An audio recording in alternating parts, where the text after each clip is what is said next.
जी अस्सलाम वालेकुम वरहमतुल्लाहि वबरकातुहू। जनाब अज माशाल्लाह जी मक्खी चीनी मदरसा नस्ल की दो दंद पट लियांदी है। खूबसूरत माशाल्लाह फेस ब्यूटी दे विच चंगी जालर तोता फेस वाइट आख ते फ्रैश दो दंद जनाब चेक कर सकते हैं और माशाल्लाह जालर भी चेक कर सकते हैं और वेल ज़बरदस्त माशाल्लाह क्वालिटी वाइज नंबर 1 है। वेखो जी वेल होंगी ज़बरदस्त चिपटे सिंग तोता फेस कन्ना दे लापर वेखो जी ये शौक वाली चीज़ की निशानदेही होंगी है। बाकी डिमांड करना मेरा बिरा मैं डिमांड करना 70,000 कर लवां 65,000 कर लवां फ़ायदा नहीं है पे बिल्कुल जायज़ और मकूल राइट हो सी जो बिरा पहले कॉल करती इंशाल्लाह। और ये बिरा तकरीबन 1.5 महीना की गप्पण भी ये भी पट लेकिन सौदा अपना थोड़ा खाली दो सी अगर गप्पण निकल आए तो मेरा बिरा ये चीज़ 70-80,000 की आराम नाल सेल होने वाली भी है पई।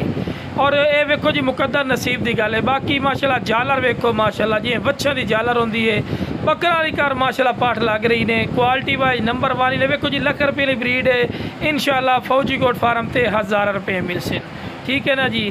बाकी माशाल्लाह जी हवाना चड्डा ही तुहानू चेक करवे लो मेरा हवाना चड्डा भी बना रही है। वेखो जी थैली बना रही है वेखो जी गब्बण है लेकिन वाजी और सीधी गल है सौदा खाली दो सी गब्बण निकल आवे तो मुकद्दर नसीब है।